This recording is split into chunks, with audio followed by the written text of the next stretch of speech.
So we got to play a bunch of Nintendo Land. We did. We went to Redmond, to Nintendo's office, and just pretty much played Nintendo Land all day. What was your favorite game? We had some fun with the little Luigi ghost one. Yeah, that was cool. Their E3 thing was just way too long, and people were like, why are they wasting so much time with this? But when you actually get to sit down and play it, you had a lot of fun, actually. That's the thing. Like, the charm in all of those Nintendo Land games, like, none of them are because of the visuals, right? Everyone's kind of burnt out on the me thing, and yeah, okay, so this guy has Link's hat on, or this person is dressed in Samus's armor, but that's not the point. Even when you strip away all the looks, like, these are just fun games. Like that Luigi one you were talking about, it was so tense, but only because it was on the Wii U, because of the controller. The Wii was an experience that you didn't have anywhere else anytime before. The Wii U, that idea of having the screen here and you're the only one that can see this stuff and everyone up there is looking at something else, only you know this stuff. Like you've got this like secret thing here, which we saw too in that Game & Wario thing where you're a spy and you're going around. That feeling I've never had in a game where it's like, oh, they don't know what I'm doing. The Animal Crossing one really took advantage of that, where you could see the entire map pretty much. You're controlling these two guards with each analog stick. It was one of those tense things where everyone playing on screen doesn't have a whole overview of the map, so they have split screens.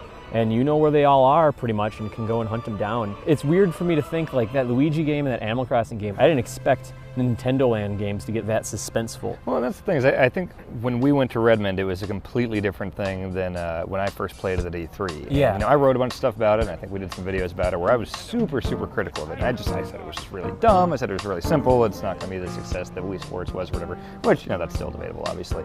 But like the first thing they showed me at E3 was that Takamaru's Ninja Castle thing. The shuriken, which was the weakest one. It's literally the first time I'd ever played the Wii U was throwing shurikens at little paper ninjas, which, yeah, easily that the thing should be scrapped. Like the shuriken thing from Kirby's Return to Dreamland is a better game than that, and it's simpler. But what we saw at Redmond is what they should have had at E3, although maybe it would have been harder to, you know, get 4 people together. And this is the thing, even if they had got 4 people together, you're on a show floor, it's gonna be loud. At Nintendo's office, it's a perfect replication of, you know, what we'd be doing on a Friday night or something. You got 5 people sitting on a couch, and it's quiet, and you can get into it and hear each other talk, and that's the way to play the game. Even if Nintendo dedicated the entire E3 press conference and you got as many fake actors jumping around as they wanted, like, you're never going to be able to communicate that to people. People just got to get their hands on it. Because I was going into it pretty negative too. Well, even a couple of the like single player focused games, like Donkey Kong Crash Course, that's pretty fun. It's probably like one of the most challenging games that they had on there too. You could see the zoomed out version of it on the screen,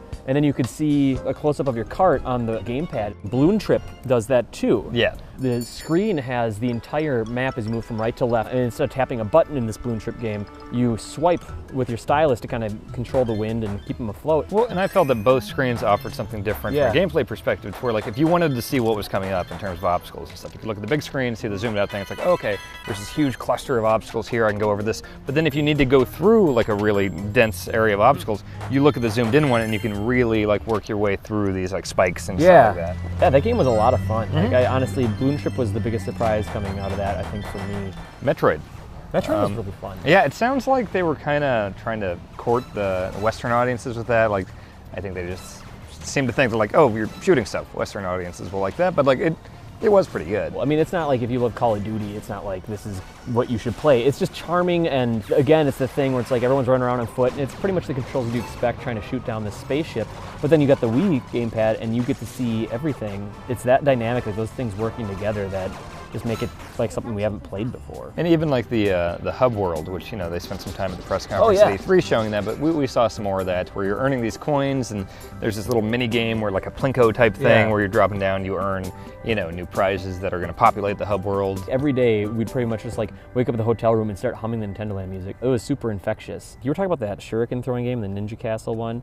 I'd say the other game that I was probably the most negative on coming out of that was the Zelda one. Didn't do a lot for me. Yes, the fighting's just super basic. It's all just on rails, just kind of hopping around as your meat. Yeah, it's not like the Wii gamepad guys having much more fun. It was kind of tough. You have limited life and stuff. But do you think that this is a collection of games, or is this a collection of mini games? It's not like there's 12 full games in Nintendo Land by any means, but I could see myself spending a decent amount of time with several of them. Like the Luigi thing. Imagine having people over and you just want to do some quick, easy thing. Like in the same way that the Wii was. You know, you can bring non-gamers over and they'll probably have fun with it. Very simple explanation. Yeah. It's not like most mini games. Like, you're not going to go sit down and play Mario Party and be like, I want to do this one where we're on a tightrope, over and over and over and over again. Whereas the Luigi one or the Animal Crossing one, I could see playing it several times in a row, and then, you know, half hour down the road, you're like, all right, let's switch to a different game. Well, it's like Wii Sports. Everyone played tennis and bowling. Yeah. And everyone hated boxing. And then, yeah, golf, some people liked, you know, like some of them you just don't ever play, and some of them you go back to time and time again. If you took away one thing from the recent Nintendo Land coverage we've had, is it was too easy to write off. Nintendo wouldn't spend that much time in a press conference